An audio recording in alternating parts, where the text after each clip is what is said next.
যে জগৎ সভায় শ্রেষ্ঠ আসন লবে ভারত, এই জন্য। আর আমাদের ইসলামী শাস্ত্রগত তো ভারতের গুরুত্ব আমি আর কি বলবো, অপরিসীম। কারণ আমাদের বাবা আদমের প্রথম আগমন এই ভারতবর্ষে। মক্কা মদিনা আমাদের কাছে পবিত্র হলেও বাবা আদম প্রথম আগমন ভারতবর্ষে হিসাবে এর গুরুত্বটা আমাদের দিকে অন্য দিক দিয়ে চূড়ান্ত। এটা সেই প্রিয় দেশ ভারতবর্ষ। যাই হোক, আমি কয়েকটি কথা বলতে বলে ফেললাম। আমি সমাপ্তির দিকে চলে আসি। ছাত্রছাত্রীগণকে অনুরোধ করব, আমাদেরকে বলা হয় ভালো মানুষ হো, ভালো চরিত্র গঠন করো, কিন্তু কোনো চরিত্র পাঠ বা হিউম্যান সায়েন্স বা মানবিক কোনো চ্যাপ্টার আমাদের বই পুস্তকে কিন্তু নাই। এই জন্য তোমরা নিজেরাই অধ্যয়ন করতে হবে, নাইলে উপায় নাই, নাইলে শেষ হয়ে যাচ্ছি আমরা।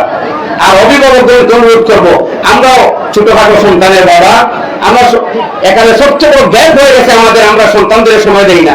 কি টিউটারের হাওলা করলাম, আর মাঝে মাঝে গিয়ে হোস্টেলে থাকলে দেখা করলাম, একটু খাদ্য দিয়ে আসলাম, চলে আসলাম, শেষ। না, এমনটা করবেন না। তিনি যেভাবে বলেছেন একতার সাথে আমি একমত। এই সন্তানগুলোকে মাঝে মাঝে আত্মীয় স্বজন, আপনি পিতা হিসাবে মা হিসাবে তাকে সময় দেন। আপনি সবসময় মোবাইল নিয়ে ব্যস্ত থাকেন, ছেলে দেখছে মা অবসর সময়টা আমাকে কিছু না বলে মোবাইল টিপছে, সে তো একদিন বলবেই যে I want to be a smartphone. আমি ছোট বাচ্চা বললো আমি বড় হয়ে স্মার্টফোন হতে চাই। বলে কেন? বলে মা স্মার্টফোন খুলে নিয়ে বসে থাকে, বাবা স্মার্টফোন খুলে নিয়ে বসে থাকে। কাশ আমি সন্তান না হয়ে যদি স্মার্টফোন হতাম, তো বাবার কুলে, তাহলে বাবার কুলে কিছুক্ষণ, মায়ের কুলে কিছুক্ষণ থাকতে পারতাম। তো এই কথাগুলো আমাদের ভাবতে হবে। অভিভাবকদেরকে একটু দায়িত্ব নেন। আর ধর্মীয় শিক্ষা, নৈতিকতার শিক্ষার গুরুত্ব সবাই বলেন, কিন্তু এর কোনো সিলেবাস নাই।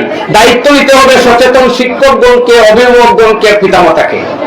আর আমি বলবো, তোমরা একটু যেহেতু জাগ্রত বিবেক সম্পন্ন ছাত্রছাত্রী, তোমাদের নিজেকে, তোমার আত্মার রক্ষা, তোমার নিরাপত্তা তোমাকে অর্জন করতে হবে। যাই হোক, তোমরা যে ভালো রেজাল্ট করেছো, আমি অভিনন্দন, সবাইকে হার্দিক অভিনন্দন জানাচ্ছি। এই রেজাল্টের দ্বারা তোমরা অব্যাহত রাখো আগামী দিনগুলোতে, জীবনে যৌবনে একেবারে মরণে মরণোত্তর পর্যন্ত। আর এই স্কুলের দিন দিন উন্নতি সাধন হোক। এখানে বহু নিষ্ঠাবান শিক্ষকগণ রয়েছেন। তো আমি অনুরোধ করবো এলাকাবাসীর কাছে একটা বিনম্র অনুরোধ, আপনারা রেমুনারেশন গুলো একটু বৃদ্ধি করতে সাহায্য করুন। প্রাইভেট স্কুলগুলোর শিক্ষকগণ শুধু নিষ্ঠার সাথে, আন্তরিকতার সাথে সেবা করে যাচ্ছেন, উপযুক্ত তাদের মূল্যায়ন আমরা করতে পারি না।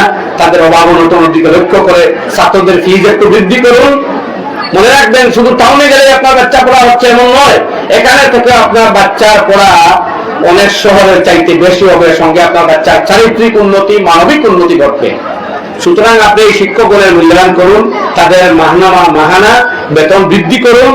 আর নৈতিকতা, দেশ জাতি রক্ষা, ধর্ম রক্ষা, আমাদের ব্যক্তিত্ব রক্ষার সাথে আমরা একটু খোলা মন, অকৃপণ হৃদয় নিয়ে কাজে মেহনতে যুগায়ু প্রক্রিয়া ঝাঁপিয়ে পড়ি। এই কয়েকটি কথা বলে সবাইকে ধন্যবাদ জানিয়ে আমি শেষ করলাম। ধন্যবাদ।